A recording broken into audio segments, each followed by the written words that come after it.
Coucou tout le monde, on se retrouve pour une nouvelle petite vidéo de recettes sucrées avec notre moule à moelleux qui est en promotion ce mois-ci. Donc c'est un moule qui va vous permettre de faire vraiment beaucoup de petites choses. Là je vais faire des muffins aux pépites de chocolat puisque c'est un moule, je sais pas si j'arrive bien à vous montrer, qui est un peu plus, comment dire, plus fin dans le fond et plus large quand on vers le haut. Donc en fait on peut faire de beaux muffins, de belles petites pièces, mais on peut également s'en servir pour faire plein de choses salées, des quiches sans pâte, des moelleux courgettes, enfin vraiment il y a beaucoup de possibilités, des petites pizzas, enfin on peut faire en gros comme d'habitude ce qu'on veut. Mais là je vais partir sur une recette très simple de muffins aux pépites de chocolat. Donc je n'ai qu'un seul moule, donc je vais en faire que 6, donc je vais diviser les ingrédients de ma recette par 2, puisque à la base c'était une recette pour 12 empreintes. Donc on est parti, j'ai sorti ma plaque du four, ma grille du four pour le poser dessus, puisqu'il ne faut jamais mettre les moules sur une plaque chaude, on essaie de les mettre sur une plaque froide.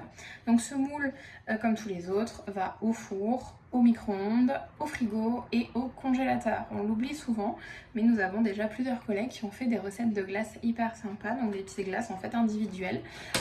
Donc voilà, ça peut être une idée pour vous si vous avez des fois des pannes d'idées dessert. Alors, je vais commencer ma recette. Donc pour ça, je vais utiliser mon bol. C'est un bol qui fait 2,75 litres.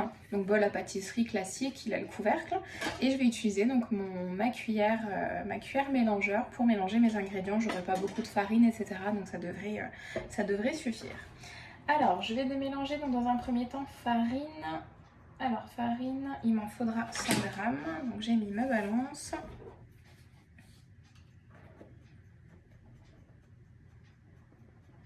Je crois que c'est une des premières fois d'ailleurs où je fais des muffins. Je n'en fais pas trop. C'est pas un dessert que je fais, j'aime bien en manger. Mais je préfère des fois les petites portions. Donc c'est vrai que j'en fais pas tant que ça. Mais bon. Alors farine, ensuite une cuillère à café de bicarbonate de soude. Donc je vais en mettre un petit peu. Je vais mettre la moitié. Voilà, petite moitié.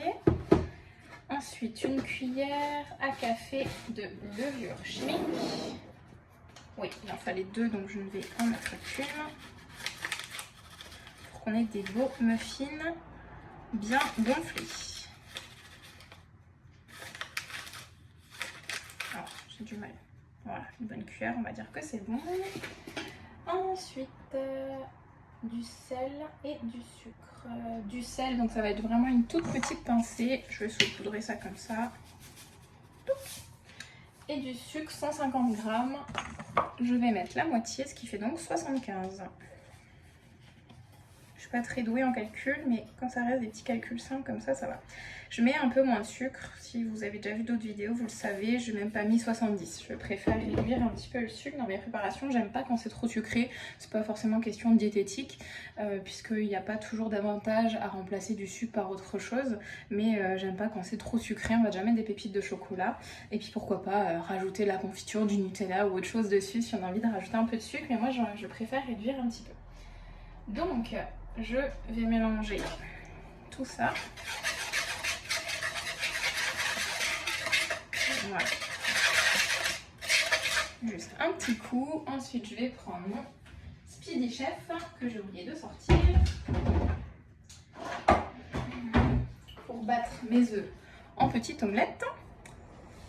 Il est donc demandé dans un autre récipient de battre les œufs, puis d'ajouter le beurre fondu. Donc mon Speedy Chef, je ne le présente plus, il est juste parfait. Donc là il me fallait... Oh, vous savez quoi, c'est même pas la peine que je le prenne parce qu'il ne me faut qu'un seul œuf. Donc ça va faire plus de vaisselle qu'autre chose. Donc je ne vais pas le prendre.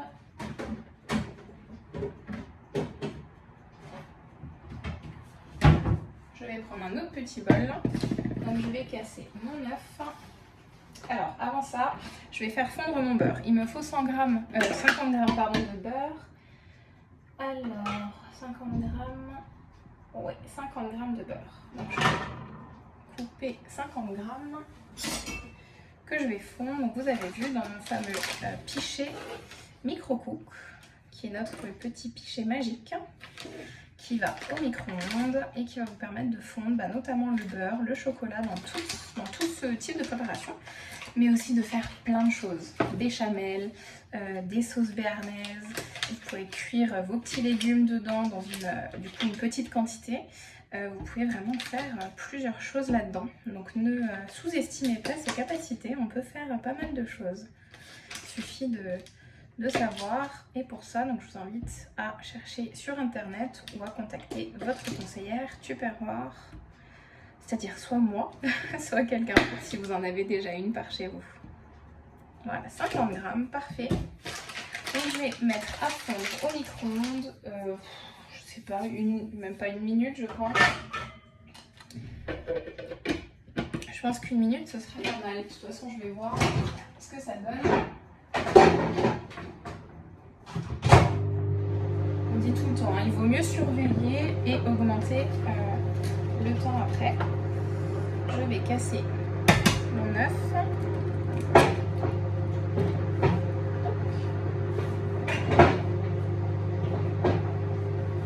Je m'excuse pour le bruit, je crois que j'ai mal mis ma plaque. Battre l'œuf en omelette, vous voyez.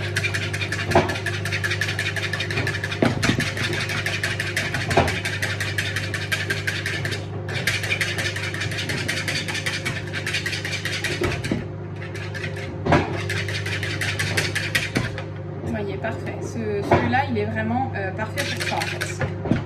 Donc je disais, la cuillère mélangeur parfait pour battre l'œuf. Je viens de sortir mon beurre du micro-ondes, donc qui est parfaitement fondu, vous voyez. Donc je vais l'ajouter à ma préparation, même pas une minute je crois, hein, à 750 watts. Ça dépendra toujours de votre micro-ondes, hein. Moi je donne à titre indicatif, mais n'hésitez pas à y aller progressivement, à vérifier par vous-même, hein. Je ne voudrais pas vous induire en erreur, on a toutes des micro-ondes, des fours, etc. différents. Alors une fois que j'ai ajouté mon beurre fondu, je vais y ajouter du lait.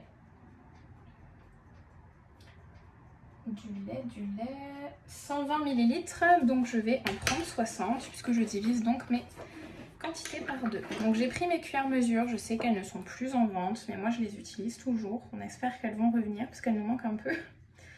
Alors 25, 50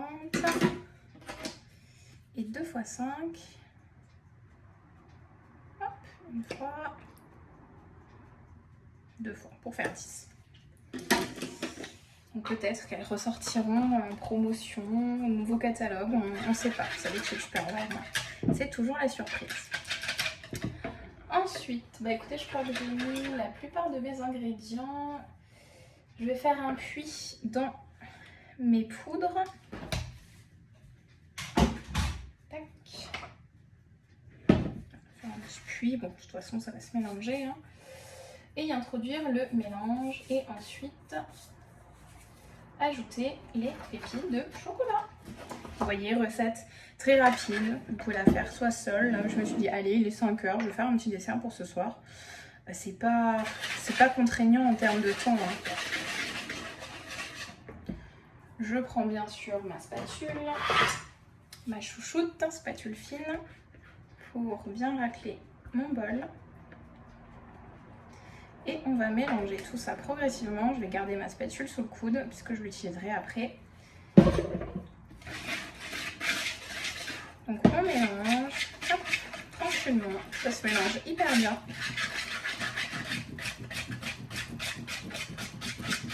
Je m'excuse pour le bruit qui est peut-être pas agréable en vidéo. Je sais pas trop comment ça rend. Je récupère bien la farine qui est sur les côtés.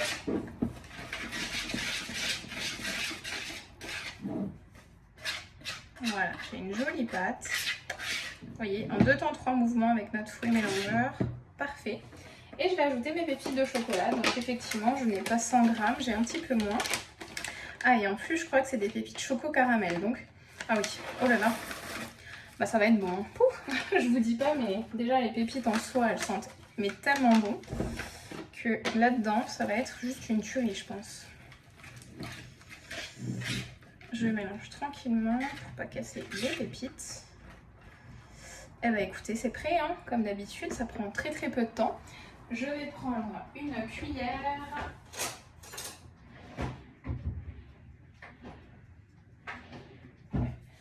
Je vais prendre une cuillère à soupe pour transvaser donc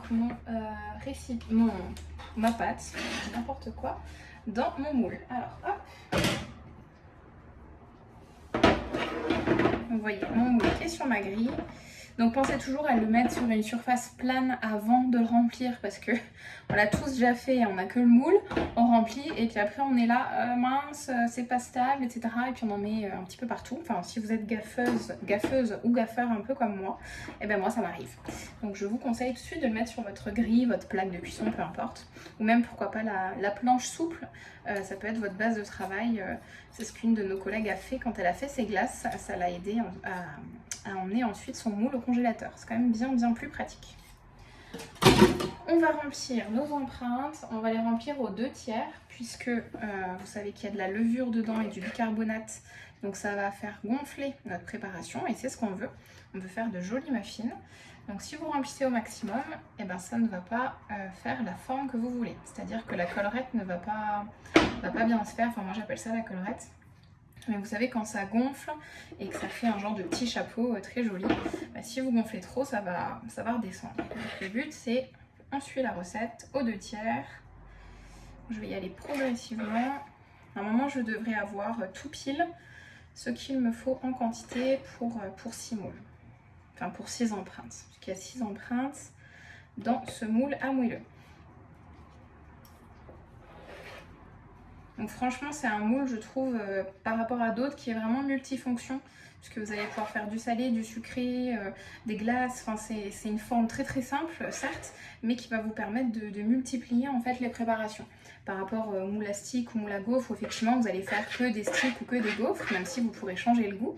Là vous pouvez faire des muffins, des petites tartes, des moelleux, de la glace, enfin je trouve que la forme est vraiment sympa. Mais après, ce n'est que mon avis. En tout cas, il est en promotion ce mois-ci. Donc on est au mois de juin 2021, hein, je précise. Pour moi, c'est vraiment l'occasion de le commander. Et d'en avoir au moins un chez soi, c'est toujours bien pratique. Et pourquoi pas 2, donc quand on est peut-être famille un peu plus nombreuse. Nous, on n'est que 2 pour l'instant, donc un moule de 6. Ça nous convient, mais c'est vrai que des fois, même quand on est 2, hein, d'en avoir plusieurs, c'est pas mal parce que quand on fait des grosses préparations, quand on a du monde, on est vite embêté. Parce qu'il faut attendre que ça cuise, il faut attendre que ça refroidisse, il faut attendre qu'on démoule. Des fois, c'est un petit peu embêtant. Donc d'avoir 2 moules, vous voyez qu'en fait, les tailles, si vous voulez, sont conçues. Attendez, je vais vous montrer avec un autre moule. Là par exemple j'ai le moule à stick. En fait on peut mettre 2 moules sur une même plaque. Donc vraiment vous pouvez gagner du temps et mettre vos 2 moules en même temps pour qu'ils cuisent de façon simultanée. Et vous gagnerez ainsi du temps. Donc ça c'est quand même un gros avantage. Ils sont pas trop imposants. Bah écoutez vous voyez j'arrive au fond de mon saladier. Il ne me reste pas grand chose. Je vais compléter tranquillement. Voilà celui-ci. Peut-être celui-ci un petit peu. Et puis on sera bon. Donc vous voyez quand...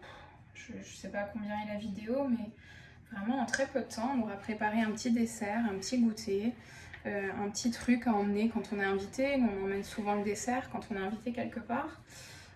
Voilà, c'est une petite préparation vraiment très simple et que vous pouvez donc bien sûr agrémenter comme vous voulez. Avec plein d'autres saveurs, si vous n'aimez pas le chocolat, si vous n'aimez pas la vanille, enfin vous pouvez faire comme vous voulez. Et pourquoi pas des muffins à l'apéro, hein. C'est aussi super sympa. Alors je vais enlever un petit peu mes cochonneries. Et on va partir pour environ 15 à 20 minutes à 180 degrés. Comme d'habitude, je conseille de bien surveiller. Moi je surveille tout le temps, je pars jamais faire autre chose parce que je pars jamais sous la douche ou enfin voilà, je veux pas que ça brûle ou que ça déborde ou je ne sais quoi. Donc vraiment je surveille bien parce qu'on sait jamais comment ça... Ouh, vous voyez, j'ai voulu juste le mettre dans le bon sens, j'ai failli faire une catastrophe. Je crois qu'il y a une petite pépite, voilà, qui se cache. Hop. Donc surveillez bien, mettez-vous un petit minuteur de 10 minutes et surveiller, voir déjà ce que ça donne. Moi je fais comme ça progressivement. Donc on se retrouve juste après pour vous filmer le résultat bien entendu. Donc on se retrouve après à peu près 15 minutes de cuisson à 180 degrés. Vous voyez qu'ils sont bien dorés, enfin comme j'aime. Donc je vais les démouler. Je voulais vous montrer quand même comme c'était simple et facile à démouler, vous voyez. Aucune difficulté. Moi j'aime bien quand c'est un petit peu doré, donc je les ai laissés juste 2-3 minutes de plus four éteint. Et ils ont bien coloré. Et voilà le résultat de mes petits muffins. Donc j'espère qu'ils seront super bons. En tout cas, ça sent délicieusement bon dans la cuisine. J'espère que vous avez aimé la vidéo et que vous pourrez tenter soit cette recette, soit l'adapter à vos goûts avec d'autres ingrédients, des fruits, du caramel et autres. Voilà, allez, bon appétit!